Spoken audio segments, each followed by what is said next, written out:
Kadambari silks లో anniversary day sale కళ్యాణం కమనీయం ఆఫర్ జూలై 1 నుంచి జూలై 30 వరకు 50% ఆఫ్.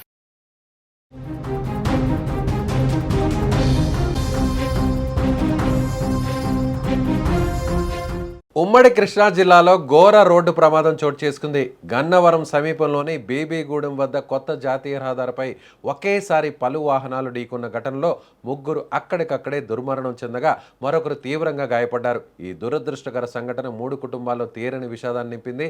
విజయవాడ నుంచి ఏలూరు వైపు వెళ్తున్న ఓ కారును వెనక నుంచి వేగంగా వచ్చిన కంటైనర్ లారీ బలంగా ఢీకొట్టింది. ఈ దాటికి కారు అదుపు తప్పి ముందు వెళ్తున్న ఆయిల్ ట్యాంకర్ను బలంగా ఢీకొట్టింది. 2 లారీల మధ్య కారు పూర్తిగా నలిగిపోయి నుజ్జుగా మారింది. దీంతో కారులో ప్రయాణిస్తున్న ఇద్దరు అక్కడికక్కడే ప్రాణాలు కోల్పోగా మృతుల్లో 4 ఏళ్ల చిన్నారి ఉన్నట్లు సమాచారం. కారులో ఉన్న మరో వ్యక్తి ఈ ప్రమాదంలో 2 చేతులు కోల్పోయి తీవ్ర రక్తస్రావంతో ప్రాణాపాయ స్థితిలో ఉన్నాడు.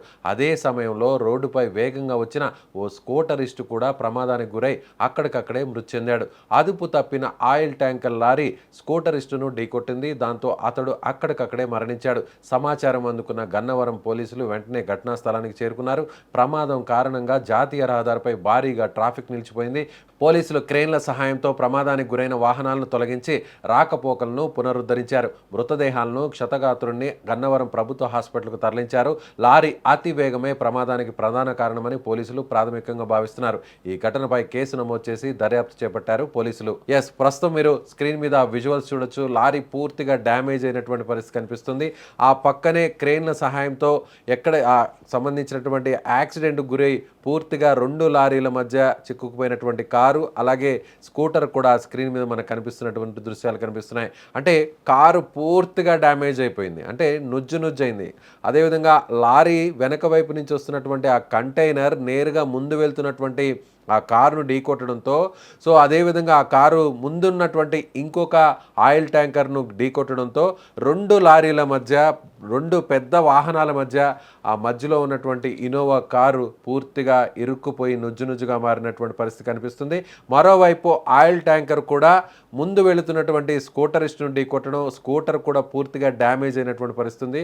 కాబట్టి కారులో ప్రయాణిస్తున్నటువంటి ఇద్దరు అక్కడికక్కడే చనిపోయినటువంటి వారిలో 4 ఏళ్ల చిన్నారి కూడా ఉండడం చాలా బాధాకరం. అదేవిధంగా స్కూటర్పై వెళ్తున్నటువంటి మరొక వ్యక్తి కూడా చనిపోవడం చాలా బాధాకరం. అంటే ఒకే ప్రాంతంలో ఒక చిన్న లారీ చేసినటువంటి మిస్టేక్, అంటే లారీ ఎందుకు అదుపు తప్పిందనేది తెలియదు, బ్రేక్స్ ఫెయిల్ అయ్యా లేదంటే డ్రైవర్ నిర్లక్ష్యం కారణంగానే ఇంత పెద్ద ఘోర ప్రమాదం జరిగిందనేది పోలీసులు విచారిస్తున్నారు. ప్రస్తుతం ఒక కంటైనర్ వల్ల జరిగినటువంటి పొరపాటు ప్రమాదం వల్ల కారు, దానికి ముందున్నటువంటి ఆయిల్ ట్యాంకర్ ముందు వెళ్తున్నటువంటి స్కూటర్, ఇలా మొత్తం 4 వాహనాలు ఒక చిన్న తప్పు, ఒక చిన్న నిర్లక్ష్యం వల్ల వాహనాలు ప్రమాదానికి గురవడం జరిగింది. ఆ వాహనాల్లో కారులో ప్రయాణిస్తున్న ఇద్దరు చనిపోవడం జరిగింది. స్కూటర్ మీద వెళ్తున్నటువంటి మరొక వ్యక్తి కూడా చనిపోవడం జరిగింది. అదేవిధంగా వెనక వైపు ఉన్నటువంటి ఏదైతే ఢీ కొట్టినటువంటి కంటైనర్ ఉందో ఆ కంటైనర్ కూడా పాక్షికంగా దెబ్బతిన్నటువంటి పరిస్థితి మనకు కనిపిస్తుంది. కంటైనర్లో ఉన్నటువంటి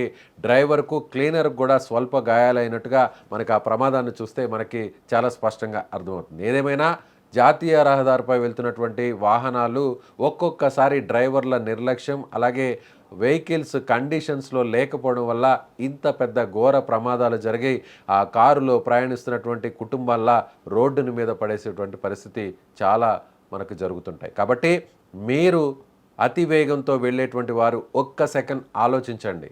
మిమ్మల్ని నమ్ముకొని కుటుంబాలు ఉంటాయి, మిమ్మల్ని నమ్ముకొని మీ పిల్లల భవిష్యత్తు ఆధారపడి ఉంటుంది. కాబట్టి అతి వేగం ప్రాణానికి ఒక రకంగా చెప్పాలంటే ప్రమాదకరంగా మారుతుంది, ఒక రకంగా ఆ ప్రాణాలను తీసే పరిస్థితులను మీకు తీసుకొస్తుంది అనడానికి ఇలాంటి ఘటనలు ఒక ఉదాహరణగా మనం చెప్పవచ్చు. కాబట్టి నేషనల్ హైవేస్ మీద వెళ్తున్నా, లేదంటే స్టేట్ గవర్నమెంట్కి సంబంధించినటువంటి హైవేస్ మీద వెళ్తున్నా, రోడ్స్ బాగున్నాయి, విశాలంగా ఉన్నాయి, చాలా సౌకర్యవంతంగా ఉన్నాయనేటువంటి ఉద్దేశంతో విపరీతమైనటువంటి వేగంతో చాలామంది వాహనాలు నడుపుతుంటారు.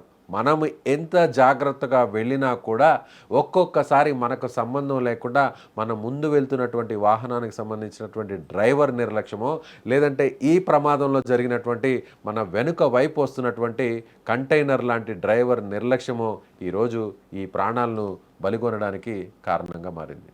కాబట్టి అతివేగం ప్రమాదకరం.